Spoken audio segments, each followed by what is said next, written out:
بسم اللہ الرحمن الرحیم۔ السلام علیکم تمام سننے والوں کو خوش آمدید آپ کی اپنے چینل سچی آپ بیتی پر۔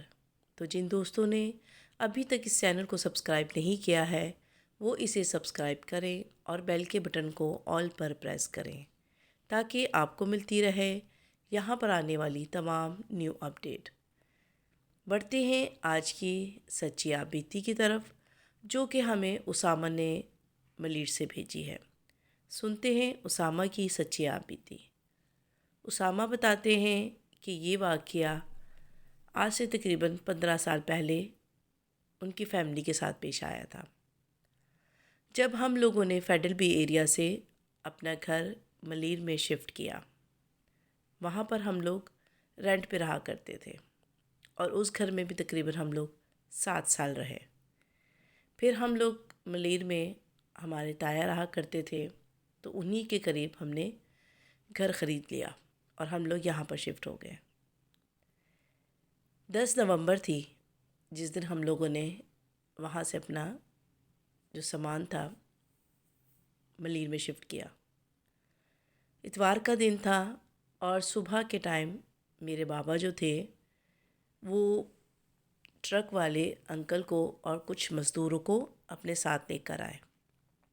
گھر کا تقریباً سارا سامان ہم لوگوں نے پیک کر دیا تھا اور ہمارا جو گھر تھا وہ 3rd فلور پر تھا۔ اس گھر کی سیڑھیاں جو تھی بہت ہی تنگ تھیں، سامان نکالنے میں بہت ہی مشکل ہو رہی تھی، مگر چھوٹا چھوٹا سامان وہاں سے اتر رہا تھا۔ جیسے ہی ہیوی سامان کا ٹائم آیا، جس میں کہ کبرڈ، بیڈ اور بہت ساری جو چیزیں ہوتی ہیں، صوفے سیٹ، ان کو وہاں سے اتارنے میں بڑی مشکل ہو رہی تھی۔ تقریباً 5 مزدور تھے اور ایک ٹرک والے انکل، 6، اور ایک میرے کزن اور ایک میرے بابا، 8 لوگ تھے جو کہ سامان کو بڑی احتیاط کے ساتھ اتار رہے تھے۔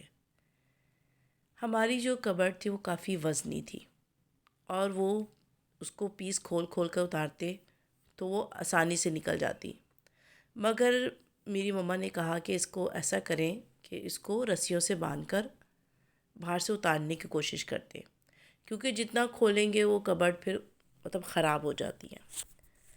ان میں ایک مزدور تھا، قد اس کا تقریباً 4 یا 4.5 فٹ ہوگا، اچھا ہیلدی تھا وہ، اور بال اس کے تھوڑے کرلی تھے اور داڑھی جو تھی کافی بڑی بڑی تھی، اور وہ جو مزدور تھا وہ سب کی نظروں کا مرکز بنا ہوا تھا، کیونکہ وہ جلدی جلدی سے جو سامان ہے وہ اٹھاتا اور نیچے لے جاتا۔ لیکن جب کبرڈ کی باری آئی تو تمام مزدوروں نے کہا کہ اس کو کھولنا بہتر ہے، کیونکہ کبرڈ جو تھا بہت وزنی تھا، مگر وہ مزدور، مجھے ایسا لگا جیسے کہ وہ گونگا تھا یا وہ بول نہیں پا رہا تھا۔ اس نے جو ٹرک والے انکل تھے اس کو ہاتھ کے اشارے سے ان سے کہا کہ رکو، میں اس کو وہ کرتا ہوں۔ آپ یقین کریں کہ وہ 4.5 فٹ کے آدمی نے اس کبرڈ کو اپنی بیک پر اٹھایا، اور نہ جانے اس بندے نے کیسے سیڑھیوں سے اس کو اتارا اور کیسے اس نے اس کو ٹرک میں رکھا۔ اس کبرڈ کو اتارنے میں اور سیڑھیوں میں لے جانے میں ہم سب لوگ بہت حیران تھے کہ آخر اس نے اس کو کیسے اتار لیا۔ جو 2-3 بندے اس کو اٹھانے میں، لے کے جانے میں بڑی مشکل ان کو لگ رہی تھی، وہ ایک اکلوتے آدمی نے کیسے اس کو نیچے اتارا اور کیسے اس نے اس کو ٹرک میں لوڈ کیا۔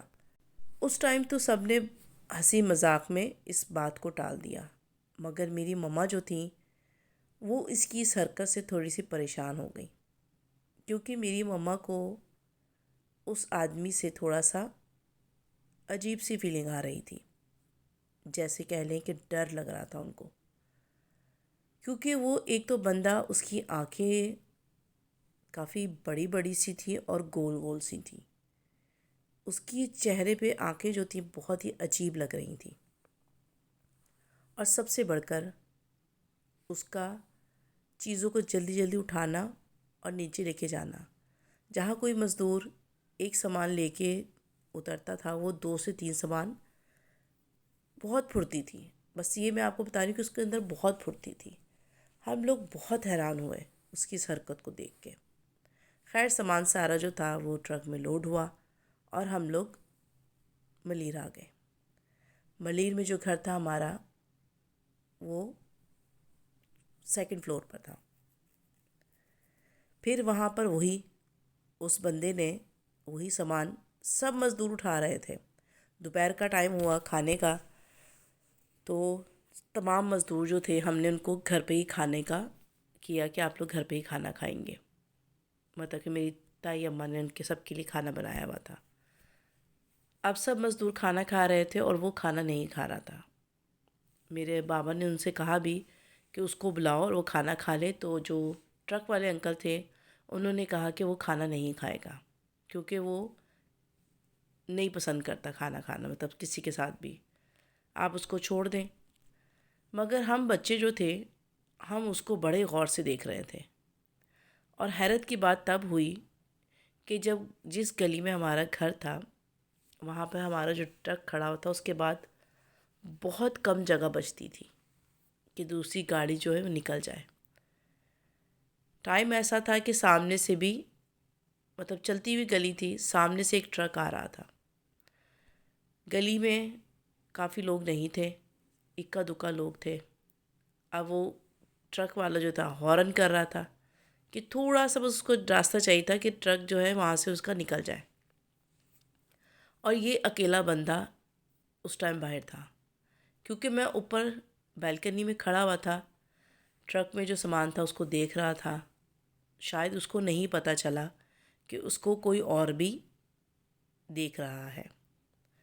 جب اس نے دیکھا کہ سامنے سے ٹرک آ رہا ہے اور ہارن کر رہا ہے، تو اس نے کیا کیا، اس نے پیچھے، جہاں وہ ٹرک کے پیچھے کھڑا تھا، آگے سے تو ٹرک دبا ہوا تھا لیکن پیچھے سے تھوڑا باہر تھا، سامنے سے آنے والے ٹرک کے لیے راستہ نہیں تھا۔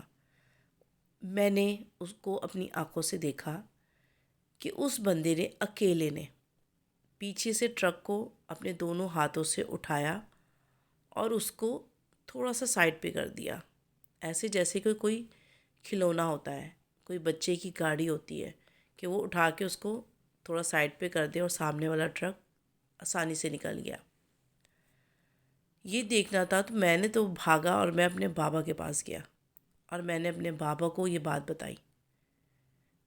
جب میرے بابا نے باہر آ کر دیکھا تو وہ بندہ ویسے ہی ٹرک کے پاس کھڑا تھا۔ میرے بابا نے اس کو آوازیں بھی دیں، اس کو بولا اندر آ کے کھانا کھاؤ، مگر اس نے ٹوٹلی ہمیں اگنور کیا، جیسے کہ وہ ہماری طرف دیکھنا ہی نہیں چاہتا۔ خیر میرے بابا گئے اور ٹرک والے بندے سے پوچھا، جو کہ اندر کھانا کھا رہے تھے، ان سے کہا کہ یہ بندہ آپ کو کہاں سے ملا ہے، مطلب یہ آپ کے ساتھ ہوتا ہے، یہ کھانا نہیں کھا رہا اور کچھ مشکوک سا لگ رہا ہے۔ تو ٹرک والے جو انکل تھے وہ میرے بابا کے پاس آئے اور انہوں نے بابا کو ایک سائڈ پہ لے کے گئے اور کہنے لگے کہ بھائی صاحب اس کی طرف زیادہ توجہ نہ دو، یہ آج سے نہیں، یہ 2-3 سال سے میرے ساتھ ہے، اور یہ جو بھی ہے یہ آپ کو بھی اب تک پتہ چل گیا ہوگا، تو بہتر ہے آپ اس طرف توجہ مت دیں اور اس بات کو اگنور کریں۔ خیر سارا سامان ہمارا رکھ دیا گیا اور وہ لوگ چلے گئے۔ پھر ہم لوگوں نے گھر میں اس بارے میں ڈسکس کیا، تو میرے بابا نے کہا کہ اس بارے میں زیادہ بات مت کرو، وہ جو بھی تھا اللہ کی مخلوق تھی وہ، مگر میں نے اس کو اپنی آنکھوں سے دیکھا تھا کہ اس نے بڑی آسانی سے ٹرک کو دونوں ہاتھوں سے ایک سائڈ پہ کر دیا۔ تو میں نے بابا سے پوچھا کہ بابا کوئی وہ سپر مین تھا؟ تو بابا نے کہا ہاں وہ سپر مین تھا۔ چھوٹا تھا میں، مگر جب تھوڑا بڑا ہوا اور کبھی اس بارے میں ذکر ہوا تو پتہ چلا کہ وہ بھی اللہ کی مخلوق تھا۔ آج بھی جب میں اس واقعے کو یاد کرتا ہوں تو مجھے بڑا ہی عجیب لگتا ہے، اور اس مزدور کی شکل جو ہے میری آنکھوں کے سامنے آ جاتی ہے، بالکل ایسے جیسے کل کا ہی واقعہ ہو۔ تو یہ تھا اسامہ کا واقعہ جو کہ انہوں نے ہمارے ساتھ شیئر کیا۔ یقیناً آپ لوگوں کو پسند آیا ہوگا۔ اس ویڈیو کو لائک اور شیئر ضرور کیجیے گا. ہمارے چینل کو سبسکرائب کرنا بالکل مت بھولیے گا. تو چلیے پھر آپ سے ملیں گے انشاءاللہ ایک بہت اچھے سے واقعے کے ساتھ. اپنا بہت سارا خیال رکھیے گا. اللہ حافظ. فی امان اللہ.